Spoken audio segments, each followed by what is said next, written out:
Hi നമസ്കാരം. ഞാനിന്ന് നല്ല ഹെൽത്തി ആയിട്ടുള്ളൊരു ചീരത്തോരനാണ് ഉണ്ടാക്കുന്നത്. ഇത് നമ്മൾ സാധാരണ ചീരയല്ല, ഉലുവ ചീരയാണ്. അപ്പോൾ ഇത് കയ്പ്പുണ്ടെന്ന് വെച്ചിട്ട് നമ്മളധികം മലയാളികൾ ഇത് ഉപയോഗിക്കാറില്ല. പക്ഷെ ഇതിൻ്റെ കയ്പ്പ് എന്ന് പറഞ്ഞാൽ അങ്ങനെ ഒരു കയ്പ്പല്ല. ഇതിൻ്റെ തണ്ട് ഇടുമ്പോഴാണ് കയ്പ്പ് വരുന്നത്.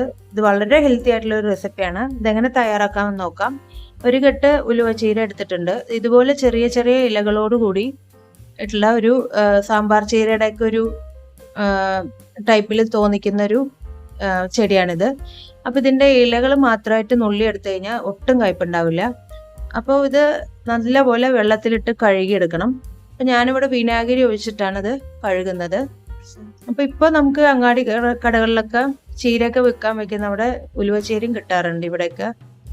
അപ്പോൾ സാധാരണ ചീരയെക്കാളും ഔഷധ ഗുണങ്ങൾ കൂടുതലുള്ളതാണ് ഉലുവച്ചീര. അപ്പോൾ ഇത് നമുക്ക് വെള്ളത്തിൽ ഇട്ട് വെച്ചിട്ട് കുറച്ച് വിനാഗിരിയൊക്കെ ഒഴിച്ച് നല്ലപോലെ കഴുകിയെടുക്കാം.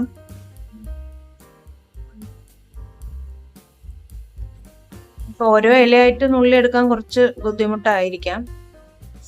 അപ്പോൾ അതിൻ്റെ വലിയ വലിയ തണ്ടുകൾ നമുക്ക് ആദ്യം കളയാം. അപ്പോൾ ചെറിയ തണ്ടുകൾ ഇടുന്നതുകൊണ്ട് കുഴപ്പമൊന്നുമില്ല. കയ്പ് എന്ന് പറഞ്ഞാൽ അങ്ങനെ ഒരു കയ്പല്ല, ചെറിയൊരു കയ്പേ ഉള്ളൂ. അപ്പോൾ ഇതിന് വേണ്ടിയിട്ട് കുറച്ച് ചെറിയുള്ളിയും സവാളയും വെളുത്തുള്ളിയും അരിഞ്ഞെടുത്തിട്ടുണ്ട്. ഇനി നമുക്ക് ഉലുവച്ചീര കട്ട് ചെയ്തെടുക്കാം. ഇതുപോലെ ഇലകൾ നുള്ളി എടുക്കുകയാണെങ്കിൽ അത്രയും നല്ലതായിരുന്നു. അത് ബുദ്ധിമുട്ടായതുകൊണ്ട് ഞാൻ ഇതിൻ്റെ വലിയ തണ്ടുകളൊക്കെ മാറ്റിയെടുത്തിട്ട് ചെറിയ തണ്ടുകളൊക്കെ യൂസ് ചെയ്യാറുണ്ട്. എന്നിട്ട് ഇത് നല്ല ചെറുതായിട്ട് അരിഞ്ഞെടുക്കാം.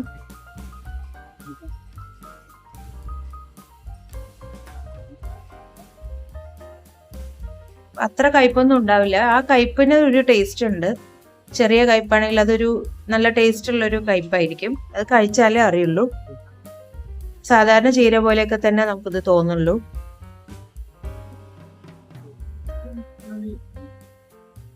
ഇനി ഇത് അരിഞ്ഞെടുക്കാം.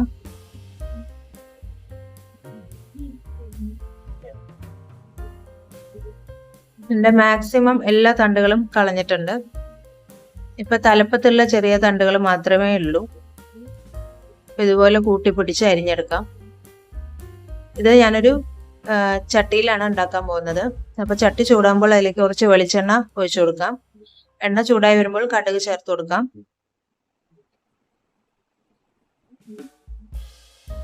പിന്നെ ഇതിലേക്ക് ഒരു വറ്റൽമുളക് ചേർക്കുന്നുണ്ട്. പിന്നെ അരിഞ്ഞു വെച്ചിരിക്കുന്ന ഉള്ളിയും വെളുത്തുള്ളിയും പച്ചമുളകും ചേർത്ത് ഇളക്കി കൊടുക്കാം. ഒരു നുള്ളു ഉപ്പ് കൂടി ചേർത്തിട്ടുണ്ട്.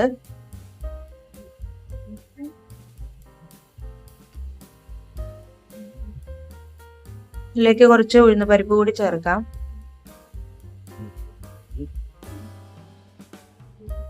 സവാള മൂത്ത് കഴിയുമ്പോൾ ചീര കുറേശ്ശായിട്ട് ചേർത്ത് കൊടുക്കാം. അപ്പോൾ ഈ ചീരയിൽ തന്നെ വെള്ളമുണ്ട്, അതുകൊണ്ട് നമുക്ക് വെള്ളം ചേർക്കേണ്ട ആവശ്യമില്ല. അപ്പോൾ ചെറിയ പാത്രം ആയതുകൊണ്ട് കുറച്ച് കുറച്ചായിട്ട് ചേർത്ത് കൊടുക്കുകയാണ്. അത് വാടി കഴിയുമ്പോൾ അടുത്തതിടും. അപ്പോൾ ഇതിലേക്ക് പാകത്തിന് ഉപ്പ് ചേർക്കാം. ആവശ്യത്തിന് മഞ്ഞൾപ്പൊടി ചേർക്കാം.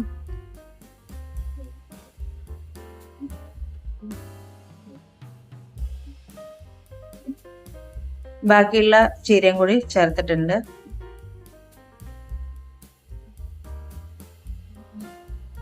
ഇളക്കി കൊടുക്കാം. ഇനിയും ബാലൻസ് ഉള്ള ചീരയും കൂടെ ചേർത്തിട്ട് നന്നായിട്ട് ഇളക്കിയെടുക്കാം.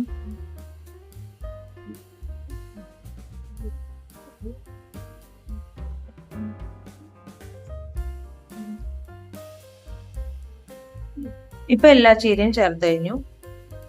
ഇനി ഇത് നമുക്ക് 10 മിനിറ്റ് അടച്ചു വെച്ച് വേവിക്കാം. ഇതിൽ തീരെ വെള്ളം ചേർക്കേണ്ട ആവശ്യമില്ല. കണ്ടോ, ഇതിൽ തന്നെ വെള്ളം ഇറങ്ങി വരുന്നുണ്ട്.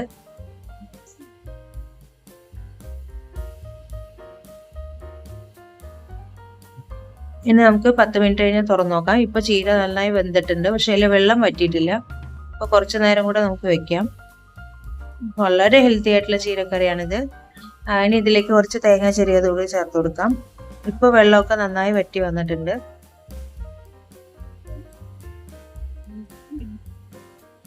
ഇപ്പോൾ നമ്മുടെ ചീരത്തോരൻ റെഡി ആയിട്ടുണ്ട്.